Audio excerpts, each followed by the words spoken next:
O quadro Pauta do Dia está de volta, falando de um dos temas mais buscados na internet, de acordo com o Google Trends, aquela ferramenta gratuita que mostra como um assunto específico tem sido pesquisado. Vamos lá, gente. Com a aprovação das vacinas pela Anvisa, a gente acabou de falar isso, né? Foi nesse domingo. O tema tomou conta da internet no fim de semana e o reflexo aí perdura até hoje, porque o Ministério da Saúde começou a distribuição das doses nos estados. E o nome do ministério esteve nos trends de hoje com mais de 20 mil pesquisas. E aí, nas tendências em pesquisa em tempo real, temos praticamente esse assunto em todo o ranking de busca, como vocês podem ver aí, ó, variando apenas os estados e a forma, né, que o pessoal está pesquisando.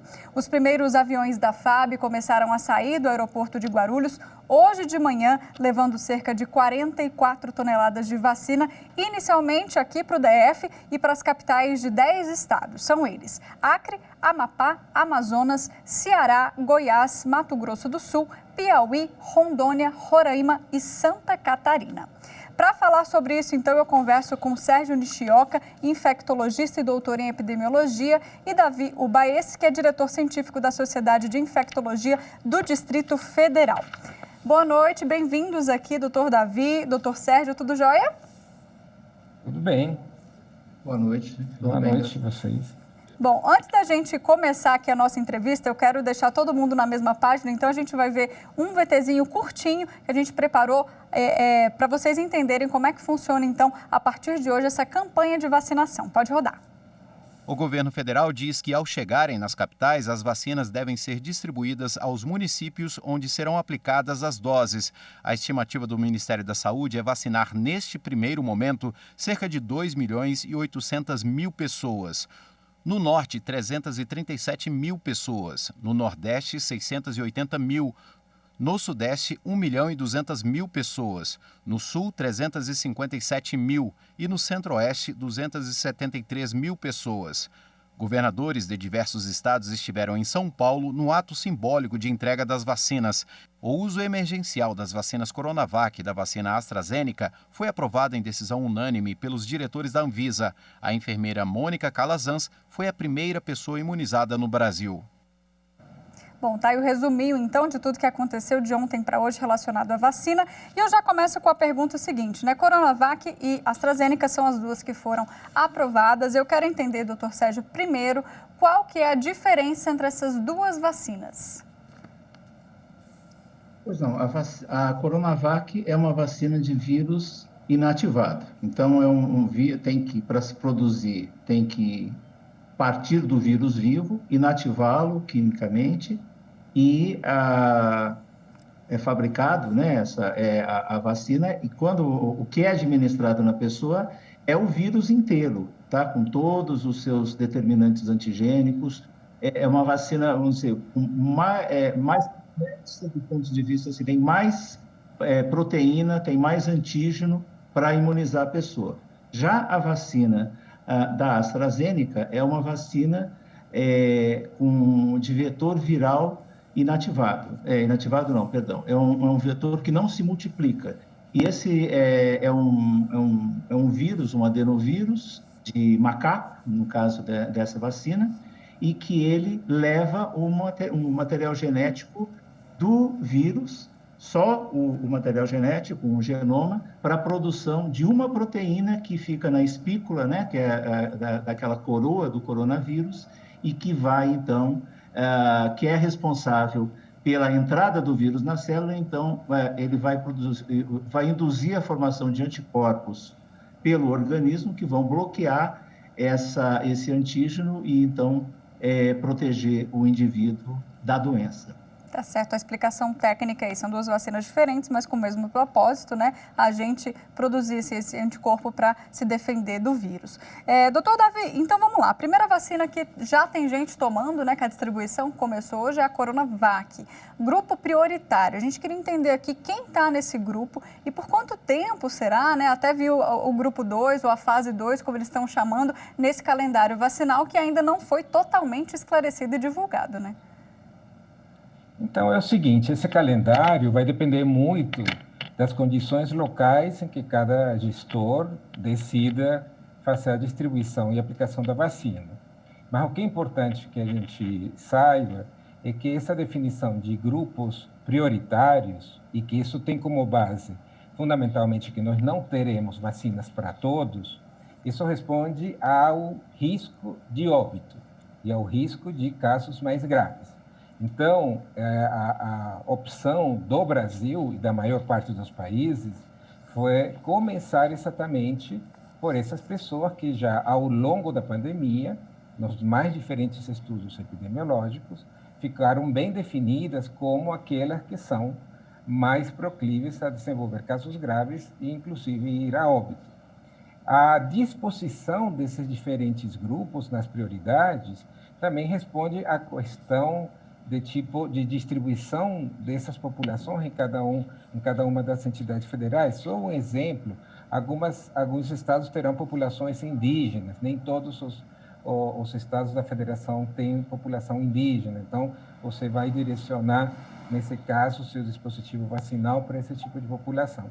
E assim por diante. Mas, de maneira geral, serão inicialmente contemplados as pessoas acima de 60 anos, colocadas em instituições, essas são as casas de repouso, os asilos, onde nós sabemos que se juntam todos os fatores que promovem intensamente a transmissão, porque são pessoas que estão em locais fechados, são pessoas muito dependentes dos serviços de pessoas de saúde e, além do mais, são pessoas extremamente vulneráveis pela idade e até por uma série de comorbidades que também possuem. Agora... E, em paralelo, serão também vacinados os profissionais de saúde por uma razão muito óbvia, somos nós que mais nos expomos e também somos nós que garantimos a força de trabalho para o combate dessa grande tragédia que é a pandemia por Covid-19. É verdade. Então, essa é a lógica que nós vamos tendo na medida em que nós tenhamos fornecimento do imunógeno. Doutor, tem só mais uma questão aqui, que no site do Ministério eles incluem também nessa fase 1, no grupo prioritário, pessoas com deficiência institucionalizadas. Também tem a ver com essa explicação que o senhor deu? Que tipo de deficiência essa fase aqui está englobando? É a mesma coisa. Você tem, por exemplo, hospitais de apoio, onde você coloca pessoas com doenças crônicas debilitantes, com doenças neurológicas, que perdem completamente a sua autonomia, a sua capacidade de autocuidado. Bem parecido ao que também vem acontecer com pessoas com demência por doença de Alzheimer, demência por questões vasculares cerebrais. Enfim, tem um conjunto de situações que desenha uma população altissimamente vulnerável a sofrer a Covid-19 e altissimamente vulnerável a desenvolver casos graves e óbitos por conta dessa mesma doença. E, doutor Sérgio, depois dessa fase 1, né, a fase 2 vem aí com outro grupo também prioritário que também engloba idosos, né? Quem mais que está nesse grupo dessa segunda fase?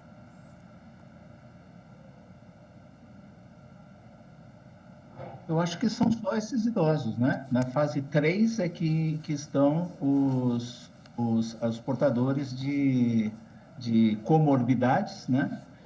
Que são hipertensão, doenças pulmonares crônicas, obesidade, uma série de doenças crônicas que, quando estão presentes, se a pessoa adquire a Covid-19, ela tem a probabilidade mais alta de ter uma forma grave, de ser hospitalizada, de precisar de oxigênio, de precisar de UTI e, inclusive, de morrer. Perfeito. Agora a questão da vacina de rebanho, né? Isso vai demorar bastante aqui no Brasil, né? Todo mundo está animado com essa vacina, mas ainda existe um grupo muito grande, né, a ser vacinado antes da gente abarcar todo mundo, né? Sem dúvida. Essa imunidade coletiva, que é também chamada de imunidade de rebanho, é você criar uma parede de contenção que faça com que, inclusive, pessoas que não se vacinaram consigam não ter contato com o vírus. Para isso ser calculado, isso leva em consideração aquele famoso R0, que é o coeficiente de transmissibilidade do vírus.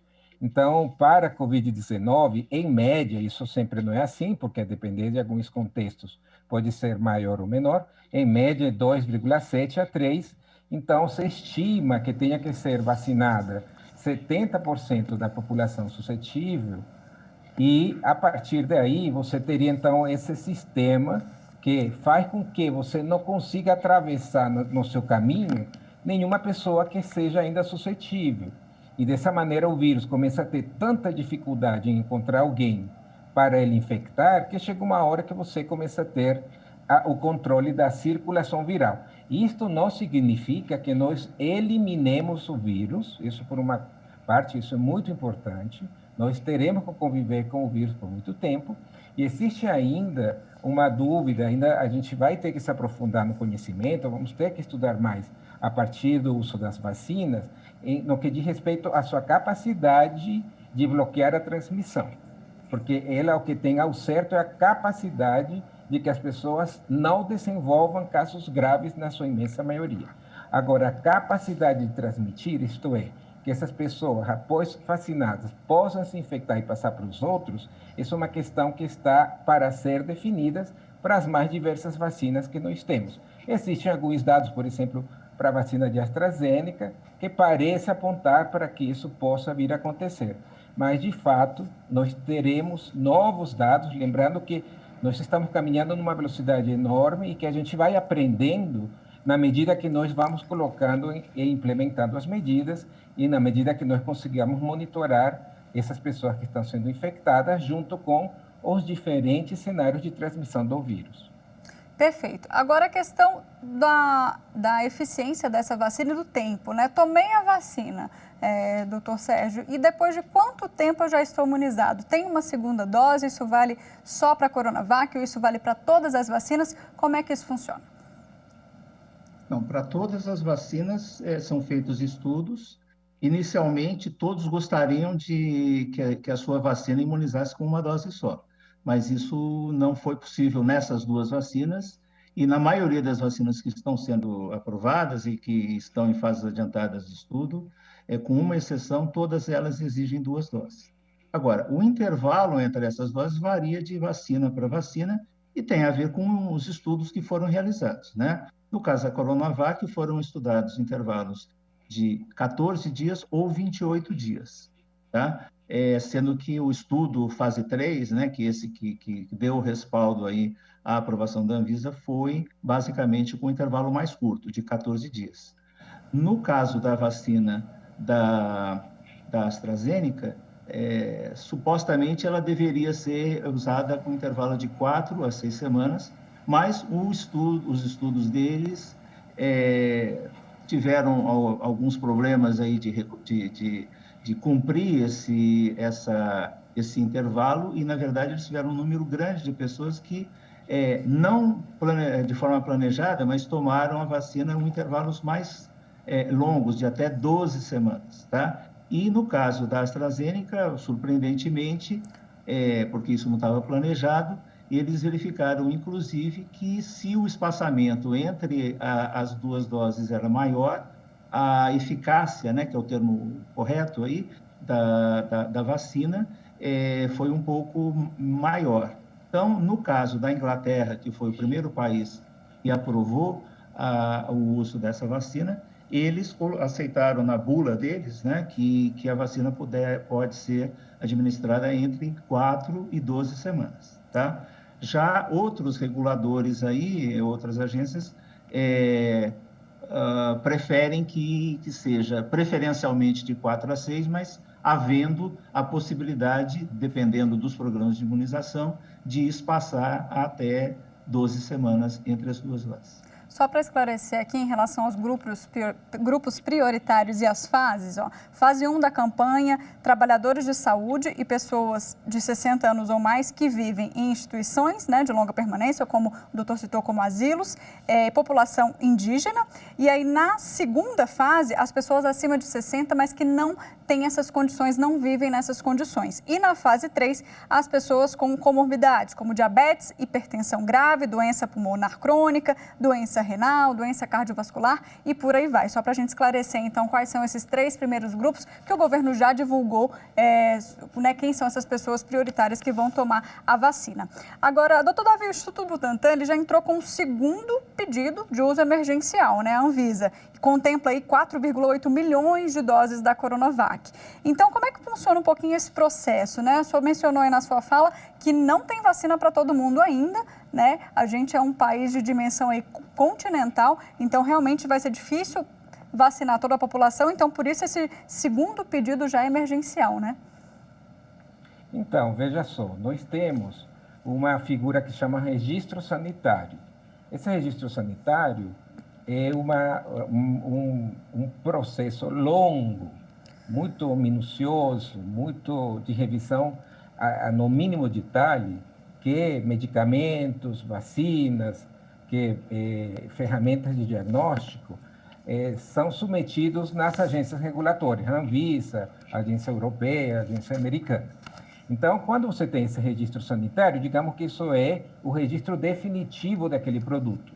Entre outras coisas, isso permite o uso em ampla escala, pode ser comercializado aquele produto e você já não precisa estar demonstrando mais outras coisas que não seja uma vigilância pós-comercialização que existe para todo e qualquer produto que seja colocado para uso da comunidade. Muito bem. Agora, em situações muito especiais, que são sempre relatadas ou referidas a emergências de saúde pública, obviamente que se inserem esses dispositivos de aceleração de aprovação do uso. Mas isso tem, em contrapartida, essa aceleração, que é o que a gente está vendo, restrições para aquele uso. Então, essas restrições dizem respeito àquele lote que está sendo submetido a esse pedido emergencial, num tempo determinado e em situações bem específicas por um órgão, que no caso um órgão público, sempre será um órgão público, num cenário de emergência sanitária. Não é permitida a venda desses produtos, esses produtos têm que seguir estritamente aquilo que foi pactuado naquele pedido emergencial e, portanto, cada vez que você vai aumentar aquele quantitativo, você vai ter que submeter essa nova quantidade de imunógeno, no caso que estamos falando de vacinas, a esse processo de pedido emergencial. Ele vai ser menos, digamos, laborioso do que nós vimos ontem, porque já ontem foi feita todo o caminho, foi trilhado todo o caminho pelo qual os técnicos farão as suas análises, farão os seus cálculos, farão as estimativas necessárias.